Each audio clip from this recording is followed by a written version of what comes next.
So, the lesson, as we go through the lesson today on probability and talk about these things, we're going to go through this on Education Perfect, and I'm going to assign you some homework using Education Perfect.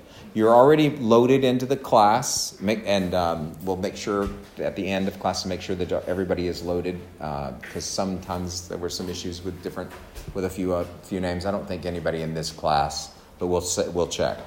So you do have homework, and it needs to be done. Okay? Education Perfect may not be your favorite thing, but it's good. It's better than the nothing that we ought to have otherwise.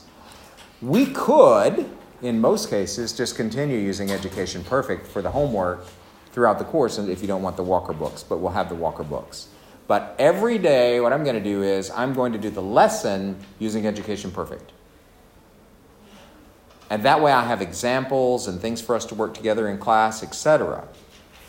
But your homework will be in your Walker book, okay, on paper so you can write it down. I like for you to write because it's better for you for remembering things, okay? So, but they line up. They're both the same. They're both the same curriculum for the topic. So they'll line up. So everything that you see in class, even though it may be in a slightly different area or slightly different format, they do line up. So you'll see everything that you need to see. Okay? Now, how happy are we? Again, remember that I'm making a recording of all the classes, so if you do miss a class, you're more than welcome to go to the YouTube channel, which is just my name, Russell Self, and you can look at it, and it will be titled exactly as it's titled here. So Year 12 Maths 2020 Probability Part 1. Because all of my classes are on the same YouTube channel because it became a pain to put this one there and this one there and this one there. So they're all together. So you can use those. Good news about that is that if you see a topic like we're working in the algebra sections or something and you want something else, something that you can't quite remember, like factoring, we're not going to be really going in depth with factoring here, but there are videos there if you need to. And I can show you where they are. You can find them in that list. I'll tell you what the titles are. Okay? So having them all together means you have to dig a little to find what you're looking for. When we do have the OneNote up, Year 12 OneNotes are not up for yet. So when I do have the OneNote up, what I will try to do is put a link directly in your OneNote, so you can just click on the link in the OneNote, and it'll take you straight to the video you need on the YouTube channel. Okay? That's what I did last year, but I had fewer classes. So this year, I'll try to be better. I'll try to be as good, I guess. All right. So how many of you studied probability before? To death. Everybody hates it because you've done it a million times. It's easy, good. Okay. Well, we're going to take it to the next level in this course. You're really going to need to understand probability in order to take this one. This one was when we did the revisions last year, this is the one that the Year 12 math class had the most questions on. Now, and that's because probability can be presented in so many different ways. The questions and problems can be presented in so many different ways. So you need to be aware of that. The math behind it never changes. You've got to pay attention to what's being asked. And the way you answer a question is often going to be, the tool you're going to use is often going to be determined by the type of information you're given. Okay? So keep that in mind as we go, and so make sure that you really understand when to do what, right? And understand the terminology behind it. Because if they'll ask you for something, they'll give you a piece of information, and you have to make sure you're applying the right piece of information. That's the killer in probability. It's just not knowing what to do when for most students. Okay? So we can learn from their past experiences. So what you're going to do when you go to Education Perfect, all of you have all of you used Education Perfect before? Okay, yes, no, maybe. If not, when I make an assignment, which I'm going to, because you're enrolled in the class, it's going to send you an email saying you have an assignment. So then you can click on it. If you have an account, then you'll just sign in and go. And if you don't have an account, you'll just create one. Okay? But it'll send you an email when I send you an assignment. So you can just click on the link. It'll take you there. You're gonna be in your classes. You'll have classes that look something like this, but it's not quite the same. This is the teacher version. So it'll have a title with your things on it. Some of your other teachers probably use Education. If you have a language, they use Education Perfect a lot, and some of the other classes do. Okay? Now, when you get there, you're also going to see that you do have the Content Library button. You can access any content from any level, right? So, for those of you who need some background, this is a place where you can find that. Now, we're obviously on year 12, so we're going to be doing NCEA level 2. But if you want to do some level 3 work, it's there for you. It's in Education Perfect for you. You're also going to find that when we do revision, I'm going to do the revisions, that very last part of Term 4, that before you all go off to take your tests, I'm going to do the revisions in Education Perfect because what they have there is old NCEA tests, exams, worked out for you. And they'll give you the problem. You can give it a shot and try it. And then you can click on answer, and it will show your work and the correct working side by side. It is phenomenal for that revision part. There's another guy on YouTube that's really good.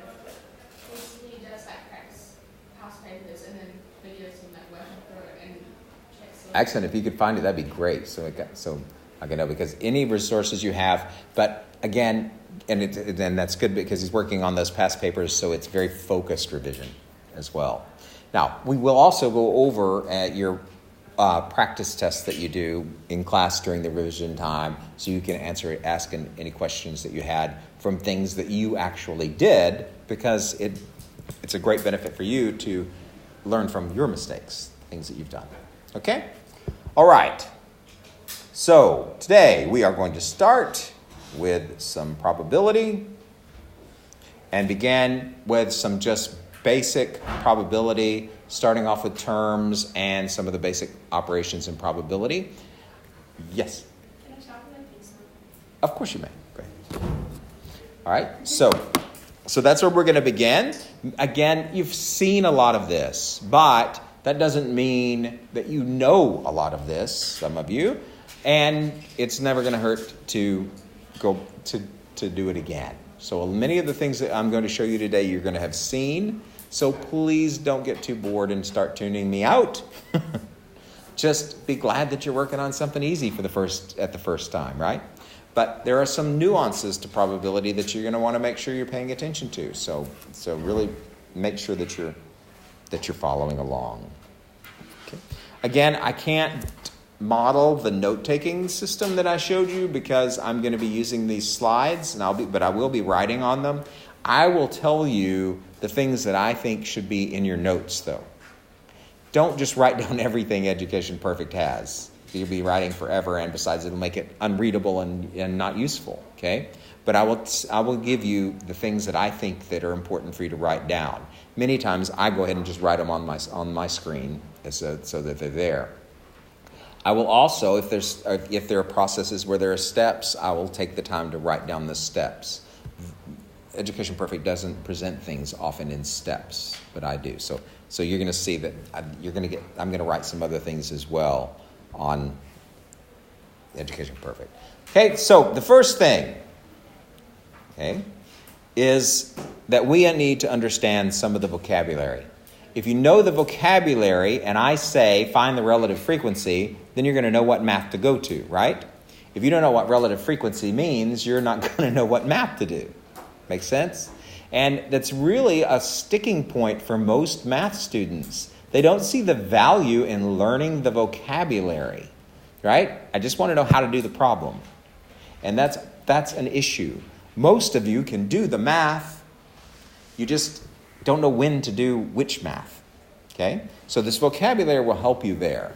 Also, if you don't understand the directions, then you don't have a chance of doing the problem. Does that make sense? All right, so we're talking about probability. So when you're dealing with probability represents the chance of an event occurring. of an event occurring. Okay?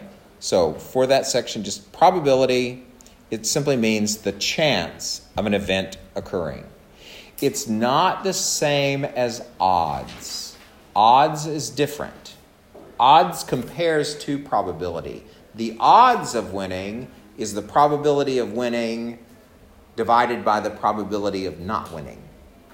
So it's a little bit different. It's a ratio of two probabilities. So probability and odds are not the same thing. Okay, so it's a little bit different. So probability. I have no idea why that's showing up at the top of your screen, the absence entry thing. But oh well, maybe it'll go away in a minute. Now, a probability experiment, okay, is simply one or more trials of a probability situation. So an probability experiment means that you're actually performing an experiment. You're physically doing it, or you're writing it out. There's some way that you're actually doing it. Okay? So probability experiment can be one or more trials of the probability situation. And there are a number of terms that we're going to need to be using, and they all have specific meanings, and we need to be aware of what those meanings are. And here are some of the words that you're going to be, let's just stay right there, that you're going to need to be familiar with. First of all, a random experiment. A random experiment always relies on chance. In other words, if it's random, you never know what's going to happen. Right? Okay. If I roll a die, how many numbers on a die? 6. Do I know before I do it what number I'm going to get? No. Right? So that's an example of something that's random. Okay. If I have a die and all it has on it are 1s, that's not random. I know I'm going to get a 1. Right? So a trial is just any single event.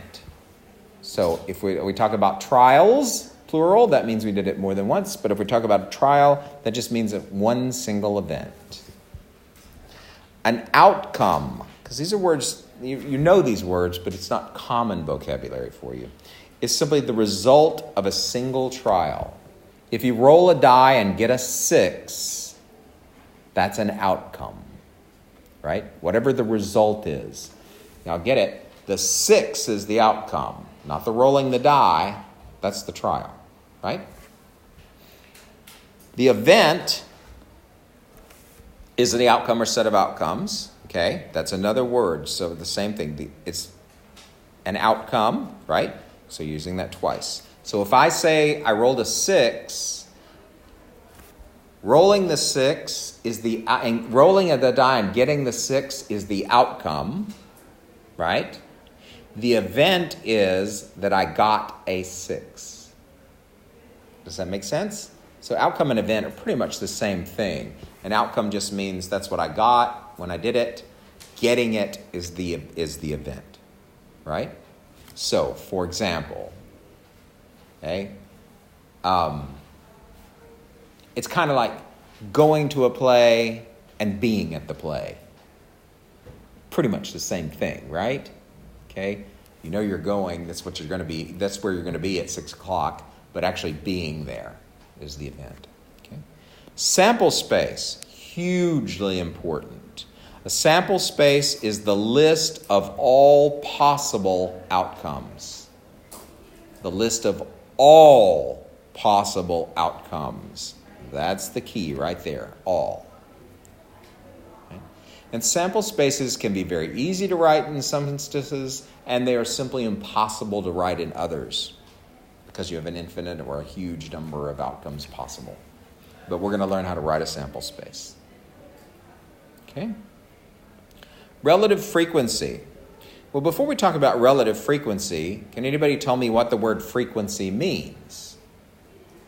Like how many times it occurs. There you go. Just how many times it occurs. So, for example, if you are rolling a die and you're keeping track of how many times you get a 6, you get a 6 5 times, then the frequency is 5, right?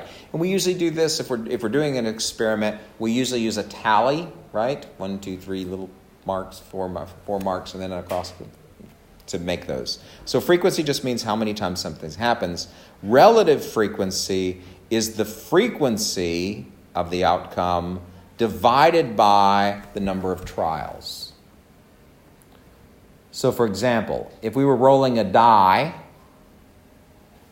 and we were measuring how many times we got a 6, if I got a 6 5 times out of 7 rolls, that would be 5 out of 7. So 5 over 7. It's generally written as a fraction. We don't like relative frequency to stay a fraction, though. We usually change it into a decimal, which then we change into a percent. Relative frequency is most often written as a percent. But it'll tell you how you want it wants your final answer. Okay? All right. And here's something else that's very important. Equally likely outcomes. That means that all outcomes have an equal chance of happening. In other words, you're not cheating. Right? So, let's say that I want a sample of all the people in New Zealand, but I'm only going to pick the people out of this room. Not going to happen, right? Those are not equally likely outcomes. Because some people can't be chosen. So that's a really important thing in statistics, equally likely outcomes. It just means an equal chance of being chosen or equal chance of occurring. Okay? So again, most of these are words that you've heard before, but, could have been a while. How's that look? And we'll talk about these, and when we're working with these problems, you're going to see these words occurring often over and over. So it's important for you to refer back to, if you don't know what something means, to refer back to it so that you know exactly what's being asked of you. Okay? All right. The next thing we want to talk about is a little bit about probabilities and their measures. Probabilities always occur between two numbers. They're always between 0, and the probability of 0 means an event is impossible, and 1. And a probability of 1 means that it's absolutely certain that it's going to happen. And if you think about those as percentages, it really makes sense. 0%, if you turn 0 into a percent, it's still 0%, right? That means none, nobody, nothing, okay? But 1 is the same as saying 100%, right? Just move the decimal 2 places over and add the percent symbol. And if you have 100% of the things happening, that means that means all of them, everything. You can't have more than 100%, right? All right. Now they can be written in 3 different ways. They can be written as a fraction, they can be written as a decimal, and they can be written as a percentage. The preferred way of writing is a fraction.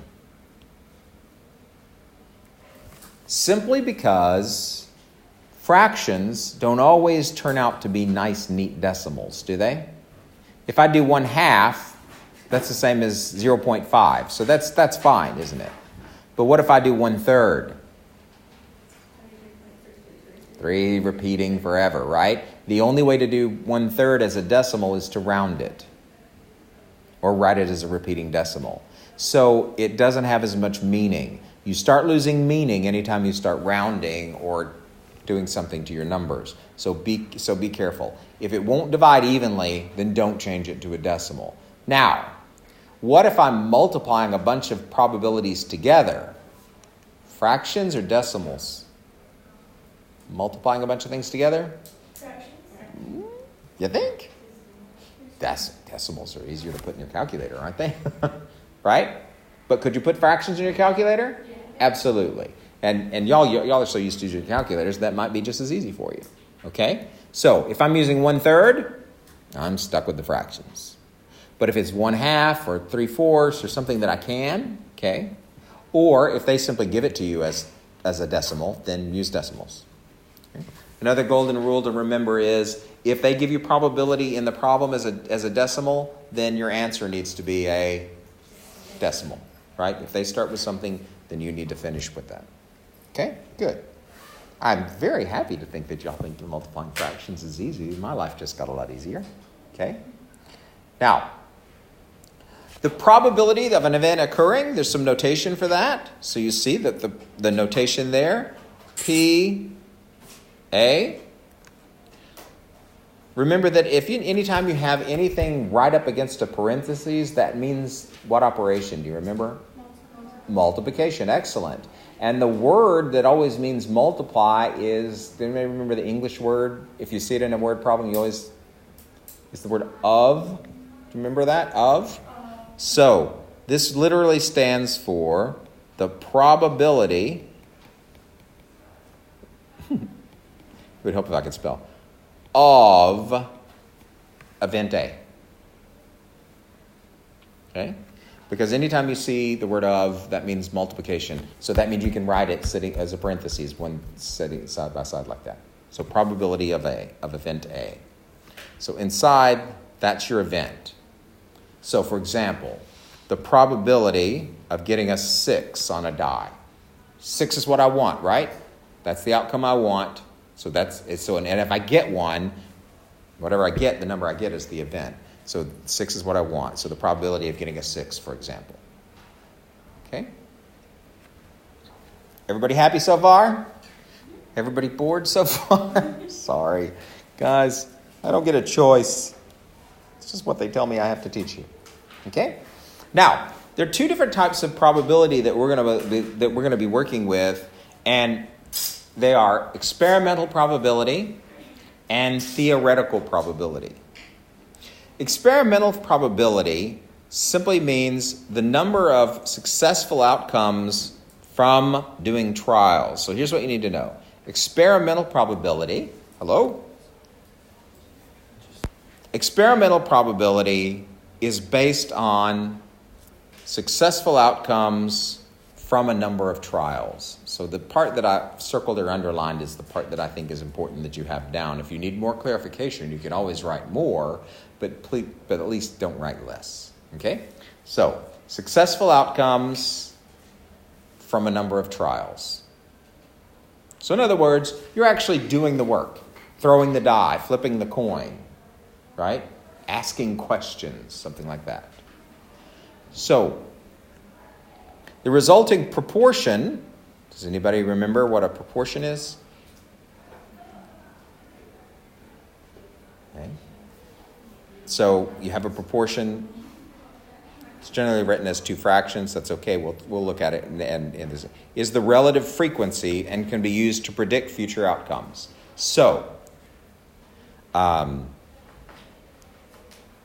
people out of 30 people said they use whatever. Okay?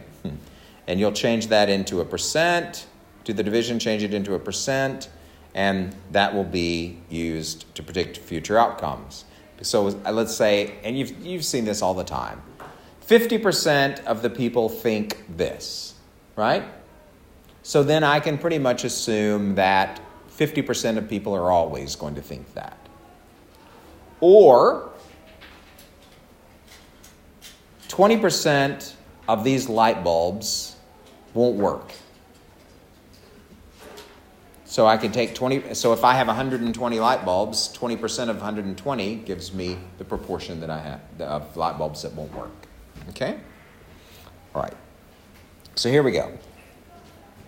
Let's look at an example. We'll just do this together. A group of 50 year 12 students were surveyed, and it's revealed that 20 of them have a pet dog. If we selected a student at random, find the experimental probability of having a dog. Now, this doesn't look like an experiment, but it is. We're actually asking people. That's an experiment, right? Taking a survey, we're doing it. So what we're looking for is the probability of having a dog. So we're going to write that as probability of dog, probability of capital D dog. Doesn't matter as long as you understand it, write as much as you need to understand it, but don't do this. Don't just use some random number to stand for what it is. Make it descriptive, because we're not just going to be finding the probability of dog in here this class. We're going to be providing the probability of dog and cat and blonde hair when brown shoes, who knows. So there's going to be lots of probabilities to find, so you need to be very specific, okay? So be specific when you write it. Now, how many students were surveyed? 50, right? And out of those 50, how many people actually had a dog? 20. Well, that gives us our probability, right? Remember that probability is simply the number of successes divided by the total number of whatever you did, right? So, the probability of having a dog for this particular group was 20 out of 50. And I'm perfectly happy with that number, right? No. What's wrong with it? We can simplify it. Remember, even though it's a probability, it's still a fraction. And fractions have to be simplified no matter what. Now, all that's going to happen here is those two zeros are going to drop off. We're going to get probability of a dog equals 2/5. Right? How else could I have written that? Okay, so you could change it to a percent, or you could change it to a decimal, right? So as a decimal, what does it become then? 0.4. Then you could move that decimal 2 places over and change that into a percent, be 40%. If you don't know how to do those manipulations backwards and forwards, changing a percent to a decimal to a fraction, and fraction to a decimal to a percent, you need to, right? All you need to do to get from a fraction to a decimal is put it in your calculator. 2 divided by 4, right? Then change it to a percent, just move the decimal over 2 places, or use your calculator, whichever you prefer. Okay, times 100 in your calculator. If you're unsure and you want to use your calculator for all the arithmetic, I am perfectly happy with that. Okay? Right? But do be aware that you need to be able to do all forms, all 3 forms. Okay? And this one they did change it into a decimal. It's fine. Why did they think a decimal is fine here? Because it's clean, it's easy, it's accurate, right? Now, what if you had ended up with 2/3? If the probability had been 2/3, you think they'd use a decimal for that? Probably not. Probably leave it as a fraction. They could ask you for a decimal, so be careful, right? If it starts with decimals, you should end with decimals. If it starts with fractions, you should end with fractions. If it says specifically one or the other, then that's fine. Otherwise, I don't care. Okay? So if you leave it as a fraction, you're good. Just If you could do something like 2/3, and then they asked you to do it in a decimal point, would we round it, or would we just put like that little circle saying that's like 666 at the end? I don't know. We'll have to see if they do that to us and find out. So that's something about the New Zealand curriculum I haven't run across yet. So yes. You go first. Will they say round it to how many Significant digits, yeah. Yeah. So they might. Do they have any rules with discrete or continuous data when it comes to writing? Well, yeah. When you get to, let's see, are we going to be graphing these? In this particular section, it shouldn't come up. Yeah. Yeah. Because I don't think there's not going to be sections where you're actually going to plot these on the Cartesian plane or on the rectangular coordinate system. I don't think. Yeah. But good question, yeah. Because you can't have parts of dogs. Yeah. Okay. Yes, and they may tell you how many significant digits to use as well, and and if they say that, then they mean rounding. Okay. Good questions. You guys are good. A lot of background there. Right? When using experimental probability with a large number of trials, probability approaches a constant value. This is called the long-run relative frequency. You will never do enough experience to find long-run relative frequency. But you could put something into a calculator or into a computer program and find it, right? To get long-run relative frequency, 1,000 trials isn't enough. It really takes millions of trials to get to an absolute long-run relative frequency. Okay? So, usually with the experimental stuff, like if you did the experiments last term, I'm not sure if y'all did, then 1,000 trials is usually what they use. But in reality, to get an accurate number, it should be even more. Okay? Okay? So, it won't let me scroll down so you can't see the answer. I don't like that. Oh well. When we predict the probability of an event, conducting experience, remember that it's called theoretical probability. If we're just going to predict, in other words, all we're doing is using the math. It's theoretical. Yes? Sorry, can you scroll up quickly? I think it's the last. You bet. No problem. Okay. Where? Down here? Okay.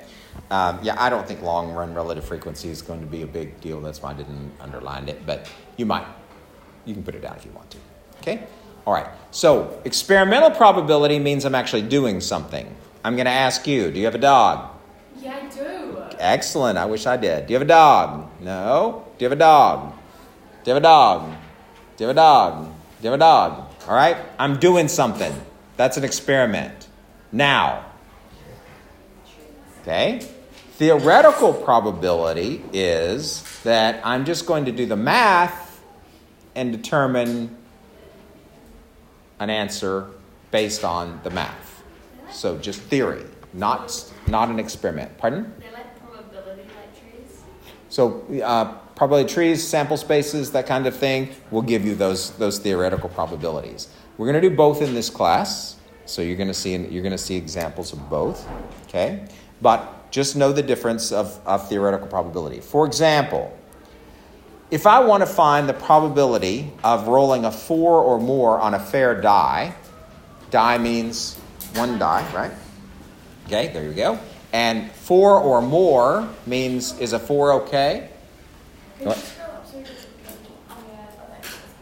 Got it? Okay. So 4 or more means, is a 4 okay? Yeah. Yep.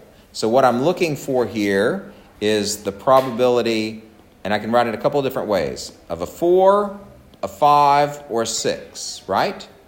You could also, in the interest of convenience, write it as the probability of roll greater than 4, right? So they use the mathematics. Probability that your roll is greater than or equal to 4. So you can use an inequality symbol. You can also use X just to represent your event. You'll see it sometimes like that. Whatever the event is has to be greater than 4, greater than or equal to 4. So if you don't want to write out roll, you could always just use X or R for that matter. Okay? Lots of different ways of writing the same thing.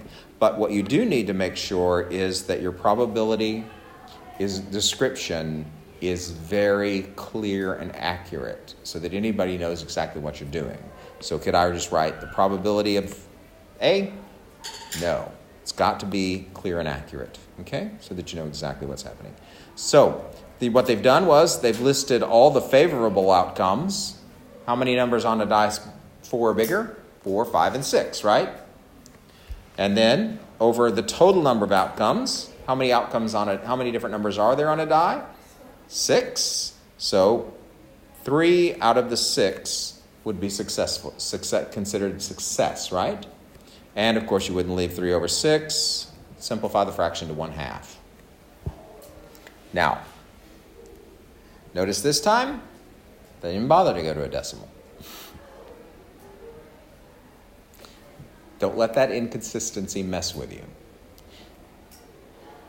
Use a fraction. You can stop there, unless they ask you. Okay? All right, so that's the whole page, yeah? Okay? All right, so this time they just left it at 1/2. But you could change it to a decimal if you prefer, or you can leave it as a fraction. All right, so what's the difference between theoretical and experiment? Which one do you actually do the work? Experiment means you're actually doing the stuff, asking the questions, rolling the die, doing it. Theoretical means we know that this is true, so We can determine the probability from that.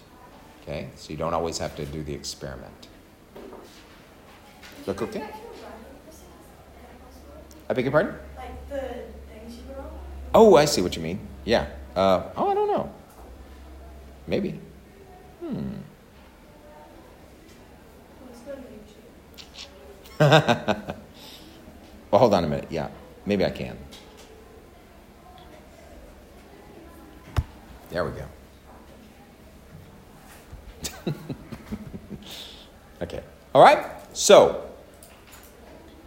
I just wasn't in the right mode. Okay?